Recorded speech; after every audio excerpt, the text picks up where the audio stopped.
5 আগস্টের অভ্যুত্থানে নিহত শহীদের মামলা, আসামির তালিকায় সাবেক প্রধানমন্ত্রী সহ 2.5 শতাধিক নাম। 5 তারিখে দেখেন 2:08 আমরা এই বসুন্ধরার এই গেটের সামনে। অনুসন্ধানে উঠে আসে চমকপ্রদ তথ্য, আসামিদের হয়রানি, চাঁদাবাজি, বিপুল টাকা লেনদেনের অভিযোগ। সর্বৈব মিথ্যা কথা, এটাকে উদ্দেশ্যমূলক বলতে পারে। আর যাকে মৃত দেখিয়ে মামলা, তিনি আছেন জীবিত। আমগরে আশা দিছে তাহলে সরকারের থেকে অনুদান পাবা। কে দিল এই মামলা, আর এর পেছনে স্বার্থকার? কারা মামলা করেছে? এটা আমাদের উত্তরকান্দ বিএনপি নেতৃবৃন্দ আছে, তারাই করেছে। শহীদের পরিবারের মামলা নাকি প্রতারণার ফাঁদ? সব প্রশ্নের উত্তর খুঁজতে টিম সার্চলাইটের এবারের অনুসন্ধান।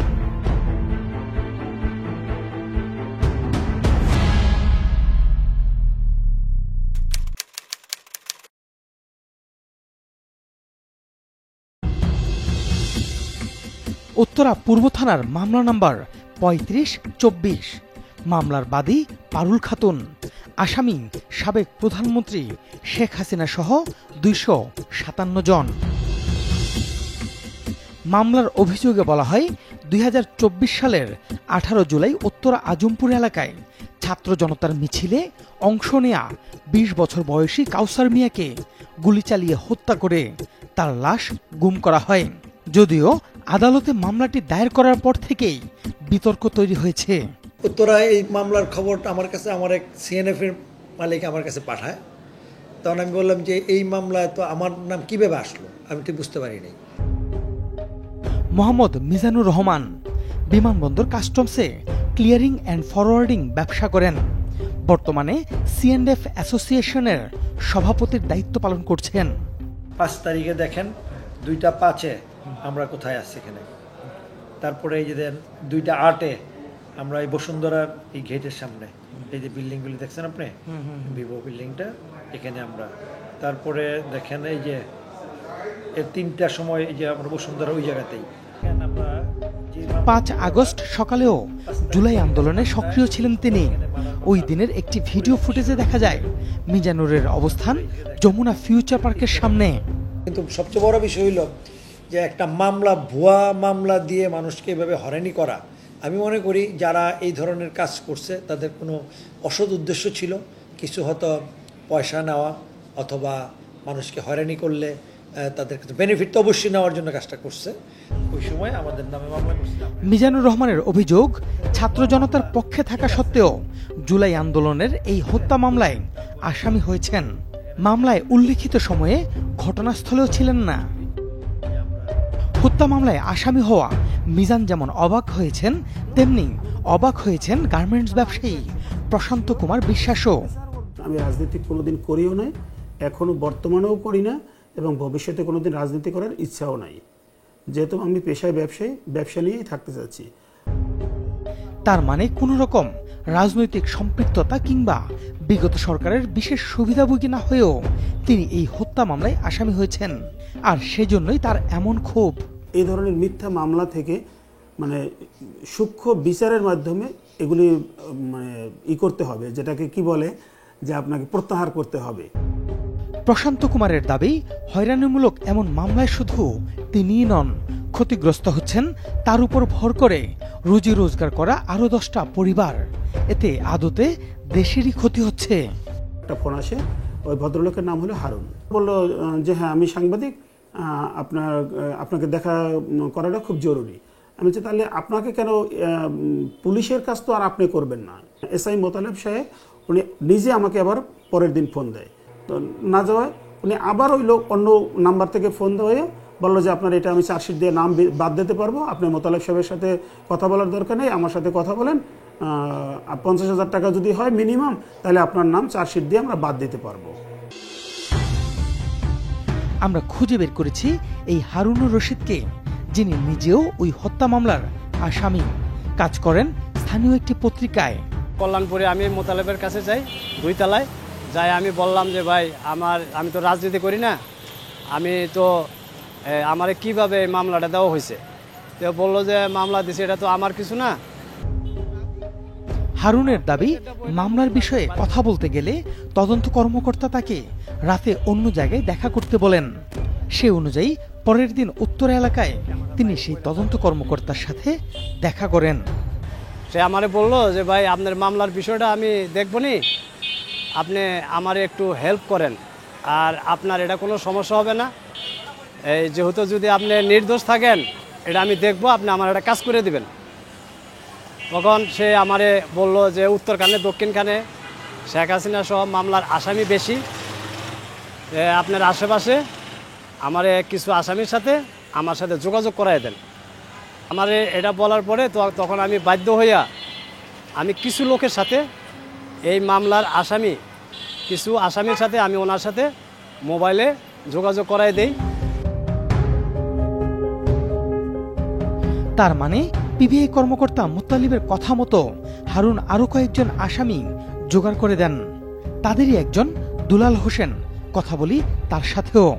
এই পিবিআই লোকেরা আমার কাছে আমারে বলছে যে এই অবস্থা আপনাকে মামলা হয়েছে, মামলা এটা কাটাইতে গেলে এত টাকা লাগবে। পরে আমরা বলছি যে আমার পক্ষে তো দেওয়া সম্ভব না এত টাকা, কারণ আমি 13,000 টাকা বেতন চাকরি করি, আমার একটা ছেলে আছে স্কুলে পড়ে, ওনার টাকা 5-6 হাজার টাকা ওনার খরচ হয়, তার বাকি টাকা দিয়ে আমি কোনো মতো চলি। তো এইভাবে পরে আমার আলী স্যারের মাধ্যমে আমি ওই আলী স্যারে দিয়ে দিচ্ছি টাকা আর কি, যে আমার তোমার কাছ থেকে আমি মাসে মাসে টাকা কাইটা নিব। কত দিয়েছেন? এই 80,000 টাকার মতো দেওয়া হয়েছে। অর্থাৎ হত্যা মামলার একজন আসামিকে ব্যবহার করে অন্য আসামিদের কাছ থেকে টাকা নিয়েছেন এসআই মুত্তালিব। ওই মামলায় তালিকাভুক্ত আরও ডজনখানেক আসামির সাথে কথা বলি আমরা। তাদের অভিযোগ, চার্জশিট থেকে নাম ফেলে দেওয়ার বিপরীতে অর্থের দাবি করেন পিবিআই কর্মকর্তা। এবার আমরা মামলার তদন্তকারী কর্মকর্তা এসআই আব্দুল মুত্তালিবের মুখোমুখি হই। আমাদের কাছে সুনির্দিষ্ট অভিযোগ আছে যে আপনি তাদের কাছ থেকে টাকা নিচ্ছেন এই মামলা থেকে তাদের নাম বাদ দেওয়ার জন্য তদন্তের সময়। না, এটা তো একটা সর্বৈব মিথ্যা কথা। এটা হয়তো বা এটাকে উদ্দেশ্যমূলক বলতে পারে, কিন্তু আমার সাথে এরকম কারো কোনো ঘটনা হয় নাই, এটা আমি অনেস্টলি বলতে পারি। এবং সেই সাথে আরও একজন ব্যক্তি আপনার নামে পুলিশ সদর দপ্তরে লিখিত অভিযোগ দিয়েছেন যে আপনি তার কাছ থেকেও টাকা নিচ্ছেন মামলার আসামি থেকে বাদ দেওয়ার জন্য। হ্যাঁ, এরকম একজন লোক জনৈক, উনি সাংবাদিক পরিচয় দান করে, কিন্তু মূলত ওনার সাংবাদিকতার আমি কোনো প্রমাণ পাইনি। কিন্তু উনি প্রথম দিকে যখন উনি আমার অফিসে এসে জানতে পারে যে তার নামে একটা মামলা হয়েছে, মানে জেনে আমার কাছে আসার পর তার মাধ্যমেও আমি কিছু তথ্য সংগ্রহ করেছি। অভিযোগ অস্বীকার করলেও হারুনের সাথে যোগাযোগের বিষয়টি পরিষ্কার করলেন। তবে মামলার তদন্তের বিষয়ে বোমা ফাটালেন তিনি। নাম হচ্ছে পারুল, বাদী হচ্ছে পারুল, ওনার ছেলের নাম কাউসার। ওনারা মূলত সরিষাবাড়ি জামালপুরের লোক। তো সেই ছেলে মারাই যায় নাই, সে বাসন থানায় একটা মামলা, সেখানে ডাকাতির প্রস্তুতি মামলায় সে চালান হয়ে আছে। একজন জীবিত মানুষকে মৃত দেখিয়ে মামলা করা হয়েছে। কেন এবং কিভাবে করা হলো এই মামলা খুঁজে বের করব এর পেছনের কারিগরদের। ফিরছি একটা বিরতির পর।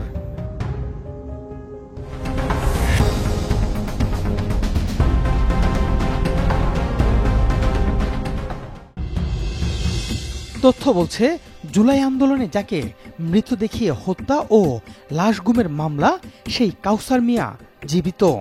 ডাকাতির প্রস্তুতির একটি মামলায় তিনি ছিলেন কারাবন্দী।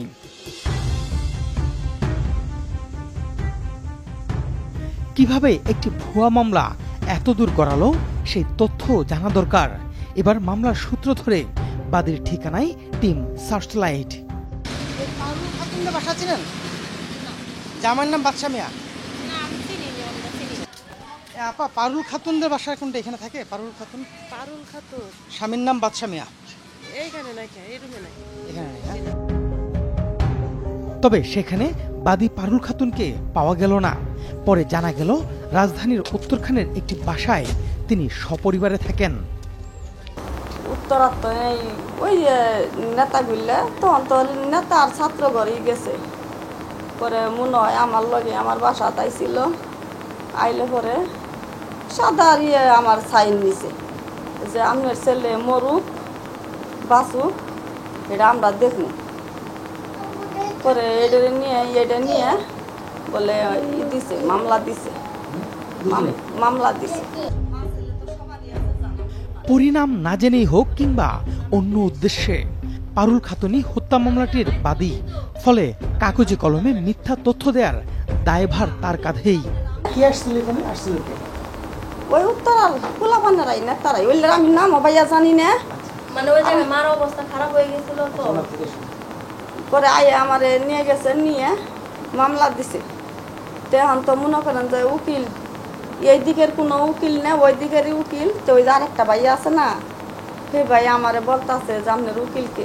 তো আমার একটা ভুল, উকিলের নাম্বারটা নিলে তো সবারই দিলে কথা কইতে পারে, তাহলে উকিল চিনতে পারে। আপনি ওই মামলায় আসামি যাদেরকে করলেন তাদের নামগুলো কিভাবে পেলেন?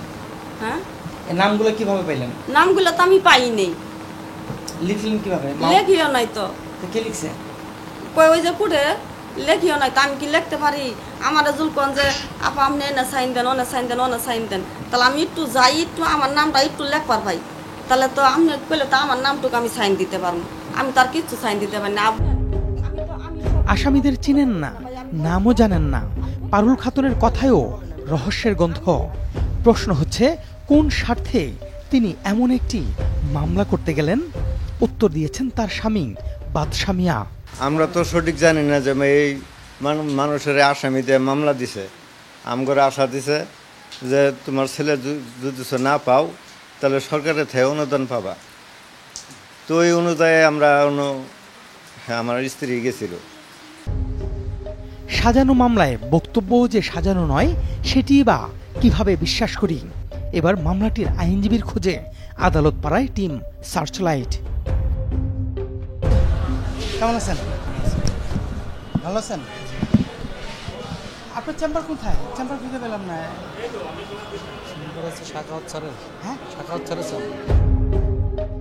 জুলাই আন্দোলনে নিহত কাউসার হত্যা মামলার নথিতে থাকা আইনজীবী শাহবাজকে খুঁজে পাওয়া গেল ঠিকই, কিন্তু শুনানির কথা বলে লাপাত্তা হয়ে গেলেন। এরপর কয়েক দফা আদালতে গিয়েও আইনজীবী শাহবাজের খোঁজ মিলল না।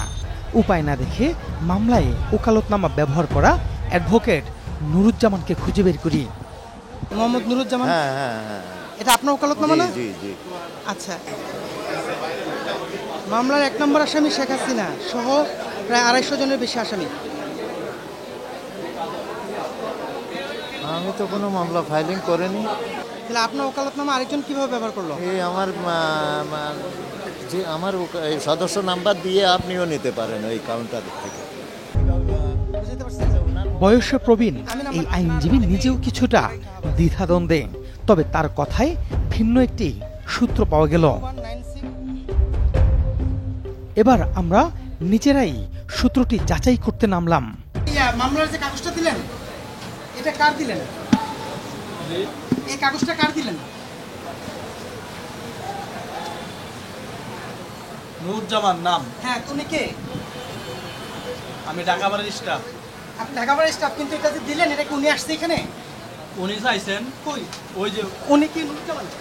উনি কইছে এই সদস্য নামটা বলছে, ওই যে নাম্বারটা সদস্য নাম্বার বললো দিয়ে দিবেন, চেক করবেন না কে নিচ্ছে, কারটা নিচ্ছে? একজনেরটা একজন নিতেছে এখানে নেয়? হ্যাঁ নেয়। নিয়ে যদি এটা মিথ্যা মামলা করে দায়িত্ব কে নিবে? বলতে পারি না স্যার। ওকালতনামা নিতে কোনো ধরনের যাচাই বাছাইয়ের মুখোমুখি হতে হলো না। অর্থাৎ এখানে যে কেউ যে কারো ওকালতনামা তুলতে পারেন এবং মামলাও ঠুকে দিতে পারেন। কিন্তু কে সেই ব্যক্তি যিনি আইনজীবী নুরুজ্জামানের ওকালতনামা ব্যবহার করে মিথ্যা তথ্য দিয়ে হত্যা মামলাটি করলেন? ফিরছি আরেকটা বিরতির পর।